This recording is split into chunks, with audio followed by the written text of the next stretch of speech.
今日は東京にある大学の卒業式に来ています。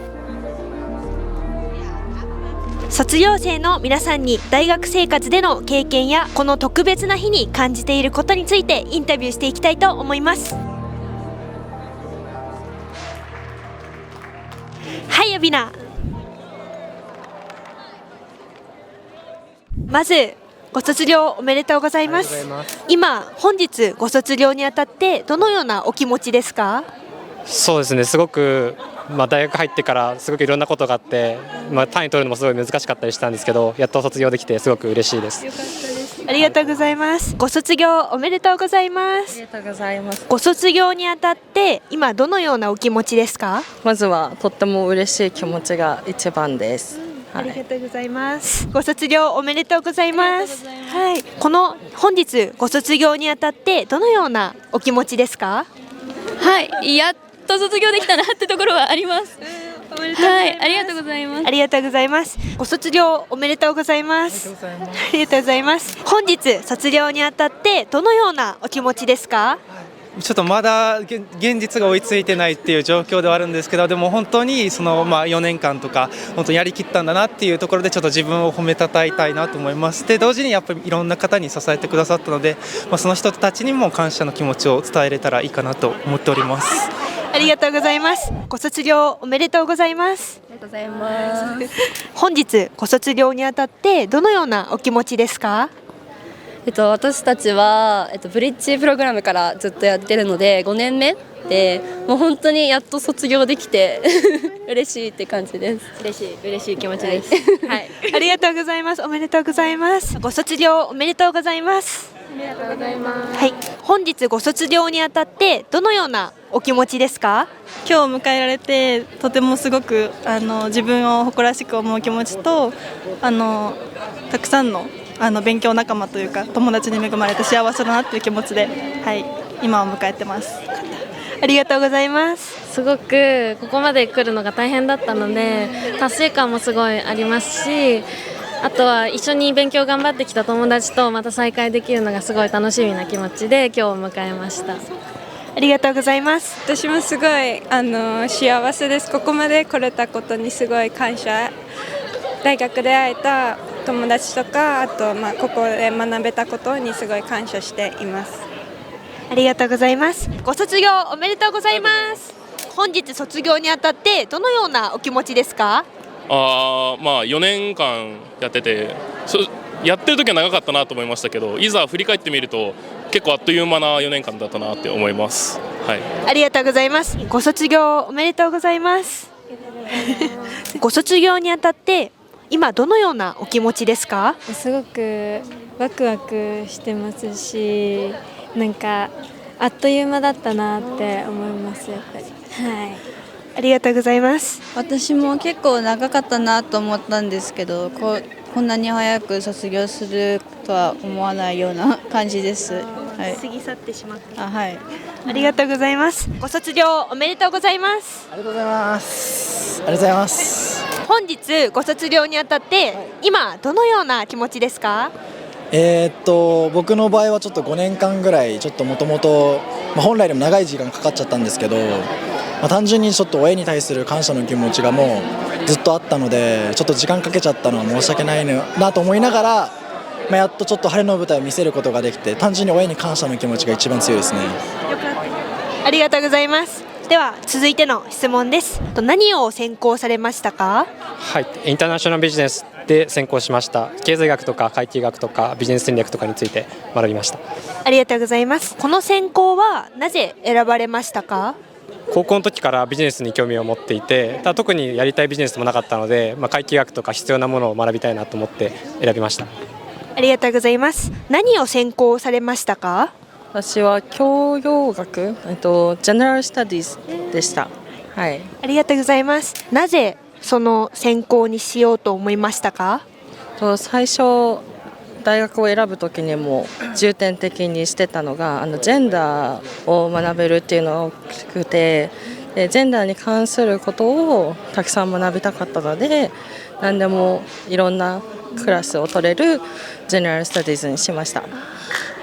あありがとうございます。何の専攻をしましたか？はい、私初めはインターナショナルアフェアーズやってたんですけれども、途中でトーリズムができて、トーリズムの方の学部に転部をして、今トーリズムで卒業という形になります。ありがとうございます。トーリズムの専攻を受けるのは、なぜトーリズムを専攻されましたか？はい、もともと航空関係に興味があって、実際に今ホテルで働いてるんですけれども、そうですね、興味があったので、そこでやっとトーリズムが日本にも来たので、トーリズムの方に変更をしました。ありがとうございます。何を専攻されましたか？教養学部コミュニケーション学科というところで、主に映像制作、ジャーナリズム、海外文化といった視点からメディアっていうものを学んでいました。はい、ありがとうございます。この専攻はどうして選ばれたのですか？もともとその映像制作、映画制作をやりたいということだったんですけど、できればその国際的に映画制作を学びたいということもあったんで、やっぱりそういった環境でどこか勉強できないかっていうところでテンプル大学というところが見つかって、そちらの方で、頑張らせていただきました。ありがとうございます。未来の監督さんありがとうございます。何の専攻でしたか？2人とも IBS です。ビジネスの学部です。ありがとうございます。こちらの専攻はなぜ選ばれましたか？はい、もともとアメリカの大学でビジネスを学びたくて、でTUJ 選んだのもそうなんですけど、インターナショナルの国際ビジネス学科っていうところも含めて選びました。はい。ビジネスの全体的な勉強、マーケティングとか会計とかも全部学べるのでいいなと思って選びました。ありがとうございます。何を専攻されましたか？はい、私はインターナショナルアフェアっていう国際関係を専攻してました。ありがとうございます。同じく国際関係学部と美術史アートヒストリーの副専攻を取っていました。ありがとうございます。私も、国際関係学の専攻でした。ありがとうございます。この専攻を選んだのはどのような理由から選ばれましたか？大学に入ってからだんだんと帰ってから学部が選べるというシステムだったので、ゆっくり考える時間があったんですけど、高校の時から中国人の友達がいたりして、日中関係だったりとか、国際的な国と国の関係、今いろいろあったりしますけど、なんかそういうことを学んでみたいなと思ったので国際関係にしました。ありがとうございます。お願いします。国際関係学部では歴史だったり国際の情勢だったり政治について学ぶことが多かったんですけど、高校生の時までは歴史が結構苦手な科目で、でもそこを克服したいなっていう思いだったりとか、もっと世界のことについて知ることに価値があるなって思ったので、この学部を選びました。オープンマインドでありがとうございます。そうですね、私も世界の政治とかそういう歴史にすごい興味を持っていて、でやっぱりそういうのを知るってなるとやっぱオープンに、学ばなきゃいけないと思ったので、国際関係学を学んで政治とか歴史などを学びました。ありがとうございます。何の専攻をされましたか？コミュニケーション学科の方をやってました。ありがとうございます。この専攻はなぜこの専攻にしましたか？もともとビジネスとかそういうのはちょっと自分が難しいなと思ってて、でコミュニケーションだったらカメラとかそういうのを扱えるってなって、やったことなかったんですけどちょっと興味あったんで、それで始めてみようかなっていう感じでやってみました。素敵です。ありがとうございます。何の専攻でしたか？心理学がメジャーで、ジェネラルビジネスをマイナーで取ってました。ありがとうございます。私も心理学を編入した際からずっと専攻しておりました。ありがとうございます。ではこの専攻はなぜ選ばれましたか？もともと人の気持ちとかに結構興味があったのもあって、でやっぱり専門性とかも結構学べるかなと思って、将来的にもセラピストとかそういう資格とかも取れやすいかなって思って、心理学にしました。ありがとうございます。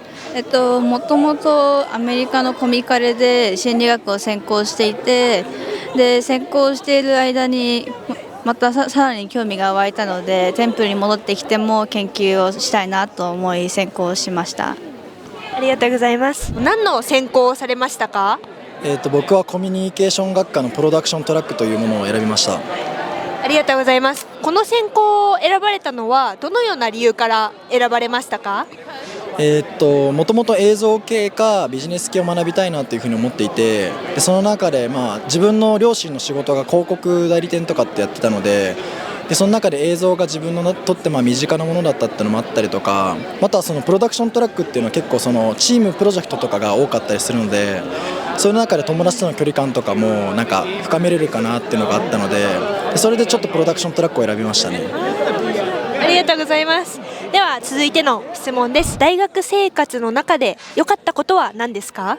はい、自分はもともと日本の高校出身なので、あまりこんなインターナショナルな雰囲気とか環境でいたことがなかったので、いろんな国からの学生とかいろんな学生と一緒に学ぶことができたのがすごく一番良かったかなと思います。ありがとうございます。では逆に一番大変だったことについて教えてください。授業ですね。最初授業が理解あんまできなくて、でみんな、すごいネイティブスピーカーばっかだったので、そこをついていくのが大変だったです。ありがとうございます。大学生活の中で一番良かったことを教えてください。一番良かったことは英語が流暢に喋れるようになったことです。ありがとうございます。続いて反対に大学生活の中で一番大変だったことを教えてください。大変だったことは、そうですね、やっぱり課題の量が多かったりとか、テストが難しかったりとか、あと私は英語が第一言語ではないので、英語の単語が難しかったりしたので、そこが一番大変でした。ありがとうございます。大学生活の中で一番良かったことを教えてください。はい、日本にいて東京で海外に行かなくてこんなにいっぱいの外国人の友達ができてっていうところはすごく私の中で良かったところかなっていうふうに思います。ありがとうございます。一番大変だったことについて教えてください。はい、やっぱり日本の大学であったりだとかスケジュールとちょっとずれてしまうので、就活に関してもそうですけど、やっぱりそういうところ日本で何かをするってなると、そういうスケジュール管理が大変だったかなとは思います。ありがとうございます。大学生活の中で一番良かったことを教えてください。その映像制作なんですけど、やっぱりいろんな国籍の方々と本当にいろんなプロジェクトっていうのをできたっていうのが本当にすごい幸せだったなっていうふうに考えています。もう本当にいろんな人の価値観であったりとか、その考え方っていうのをすごい吸収できたので、やっぱりそういったこともやっぱり今後の人生にも生かしていけたらいいかなというふうに考えております。ありがとうございます。一番大変だったことについて教えてください。最初はそうですね、もう本当に英語が追いつけないっていう状況だったんですけど、少なくとも日々授業で小さな目標を達成していく、もう先生に質問するであったりとかっていう、そういう小さな目標を積み重ねた結果、ある程度話せるようにはなったと思うので、やっぱりそういった日々の積み重ね、目標を達成できたことは本当に良かったかなというふうに思っております。ありがとうございます。大学生活の中で一番良かったなと思うことを教えてください。価値観の合う友達に出会えたことが一番かなと思ってます。やっぱり、日本人もいろんな、人種の方もいらっしゃるので、そういったいろんな価値観が混ざっている中で、そこで自分の価値観も磨き上げることもできたので、そういう友達を作れたのは一番のことかなって思います。ありがとうございます。私はそうですね、外国人の人とたくさん触れ合って、私もいろんな価値観吸収できたのが一番良かったかなと思います。ありがとうございます。一番大変だったことを教えてください。はい、私は数学が苦手だったので、特にビジネスだとマーケティングとかは好きなんですけど、会計だったりとかいろいろ数字を使う場面が多くて、それを英語でやるっていうところがかなりハードルが高かったです。ありがとうございます。私は英語がほぼ喋れない状態でやっぱ入学したので、やっぱ英語でコミュニケーション取るのがやっぱ卒業までずっと課題でした。はい。ありがとうございます。大学生活の中で一番良かったことを教えてください。はい、良かったことはこの2人に会えたこと。That's so sweet. はい、ありがとうございます。では教えてください。私も本当にこの2人みたいなすごい素敵な夜11時半ぐらいまで大学に残って勉強したりとかもしたので、そんな仲間に出会えたことと、あとやっぱりすごく国際的な環境で日本にいながら全てを英語で学べるっていう環境だったので、英語力もすごい向上したことがすごい良かったかなと思います。ありがとうございます。では一番良かったことを教えてください。はい、私も2人と同じく会えたこと、本当に結構私なんて言って恥ずかしがり屋で、どっちかっていうとこう自分の気持ちを隠すタイプなんですけど、2人に会えたことですごいオープンマインドにもなったし、あとそうですね、学業の面では英語を使ってその幅広く視野広げて学べたことがすごい良かったなって思います。すごい素敵な友情でありがとうございます。一番大変だったことを教えてください。はい、先ほど彼女も言ってたと思うんですけど、11時ぐらいまでもう追われて常に課題何かには常に追われてる状態だったのが、本当に精神的にはきつかったなっていうのはあります。ありがとうございます。私は大学入学したての頃に全部英語で勉強していたので、課題1個終わらせるのにもすごい時間がかかって、そこのなんて言うんだろう、効率の悪さにフラストレーションがすごいあったんですけど、そうですね、そこが一番大変でした。ありがとうございます。ではお願いします。大変だったことはやっぱり英語は私の第一言語じゃないので、その分やっぱりコミュニケーションの面ですごい最初の1年目は大変だったんですけど、やっぱりこう人といろんなバックグラウンドを持った人と会うことで話すことで、そこがすごい改善されたことですかね。はい、ありがとうございます。大学生活の中で一番良かったことを教えてください。良かったことか、そのコミュニケーション学科でいろんな短編映画とかそういうのを作ってグループとかになるんですけど、そのグループとかにやった時になんかその初めましての人でも結構仲良くなれるっていうのが良かったので、そこで結構一気に友達とか初めましての人とかとも仲良くなって、なんか界隈を広げられたのが良かったなと思います。はい、ありがとうございます。一番大変だったことについて教えてください。一番大変だったのがそのクラスとか前学期選ぶときに、何個選んだら卒業できるか、どんだけ単位取れるかっていうのを考えてみたりとか、逆にさっき戻ったようにコミュニケーションみたいなグループワークとかだったら、その部分でちょっと言い合いになったりとか、そこもどう改善していったかっていうのが、ちょっと難しかったところですね。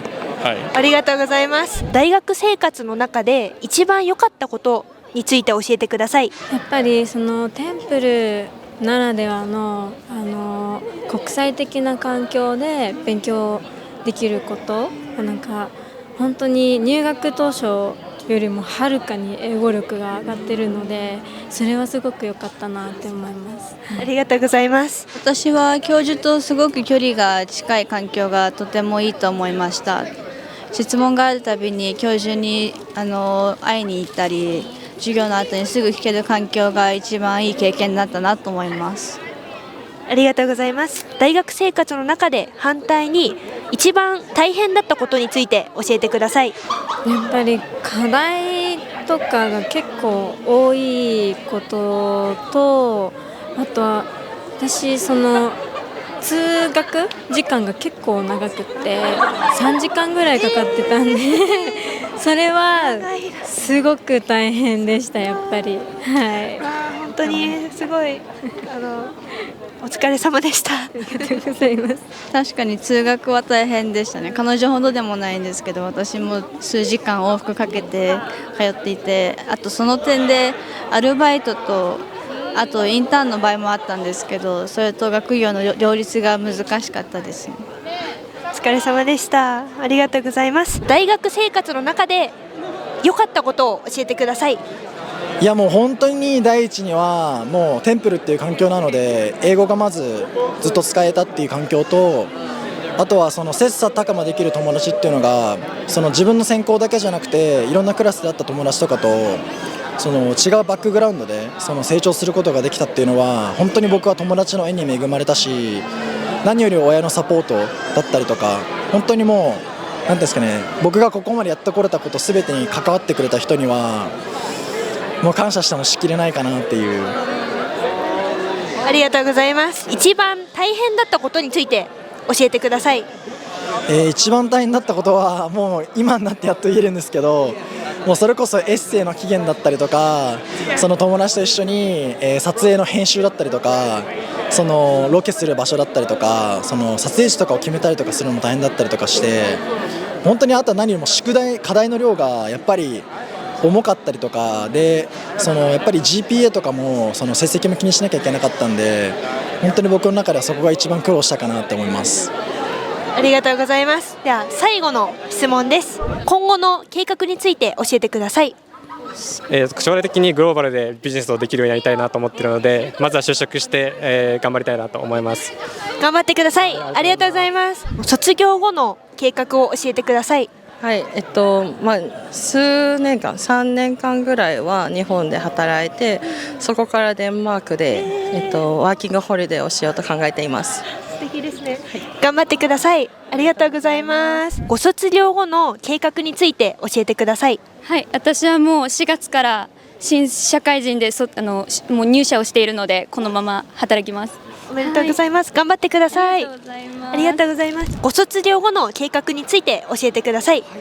卒業後はやっぱりその映像業界で働いていきたいなというふうに考えていて、その映像業界で主にディレクターとかプロデューサーという枠でその国際的に学んできたこととかをやっぱりその企画で反映するであったりとか、制作進行の過程でもそういった積み重ねてきたものを生かせるような人材というか人に成長できたらいいかなというふうに考えております。頑張ってください。ありがとうございます。ご卒業後の計画について教えてください。はい、IBS 卒業したこともあって、マーケティングの方の業界で働く予定で、ちょっと1年ギャップイヤーを取るんですが、来年からはマーケティングの会社で、働く予定です。頑張ってください。ありがとうございます。私は、フリーランスで自分でやりたい仕事を取って楽しくのびのびと生きていこうかなと思います頑張ってください。ありがとうございます。ご卒業後の計画について教えてください。そうですね、まだ今就活中なので、決まっていないといえばそれまでなんですけど、自分の中では、企業に就職して、外資系なのか日本の企業なのかまだそこも決めきれてはないんですけど、でも自分のビジネススキルを伸ばしてっていう面が一つと、あとクリエイティブなことがすごく好きってことに大学生活を通して気づくこともあったので、クリエイティブな道とビジネススキルをどっちも両立した道っていうのを模索していきたいなと思ってます。見つけられることになってます。ありがとうございます。頑張ってください。外資系の旅行会社で今働いています。で、これからもそこで働くと思うんですけど、将来的には旅行の業界でキャリアを伸ばしていけたらなって思ってます。頑張ってください。はい。私も正社員として外資系の医療アシスタントサービスの業界で働いています。で、これからキャリアもどんどん成長させていきたいと思っているので、頑張っていきます。頑張ってください。ありがとうございました。今後の卒業後の計画について教えてください。もともと自分本当は4月卒業だと思ってたので、今でもう就職始めるかなと思ったんですけど、ちょっと遅れて夏学期になっちゃったので、一旦この卒業終わって夏学期も終わってちょっとしばらくアルバイトしながら来年の4月から社会人になるっていう風に考えております。頑張ってください。ありがとうございます。ご卒業後の計画について教えてください。今インターンがこの前決まったので、それで、そのままそこで就職できたらなとは思ってます。頑張ってください。お願いします。私は一旦就職してその後にアメリカの大学院に目指して勉強したいと思います。ありがとうございます。頑張ってください。卒業後の計画について教えてください。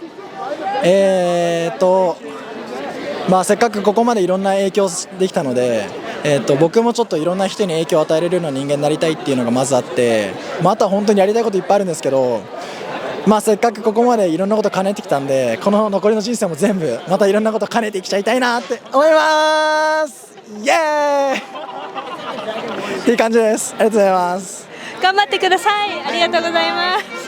本日のインタビューはここまでです。いつも努力が実を結ばれている方を見ると、とても心が温かくなります。皆さんはどう思いましたか？動画を気に入った方はいいね、シェア、そしてチャンネル登録もよろしくお願いします。それではまた次回の動画でお会いしましょう。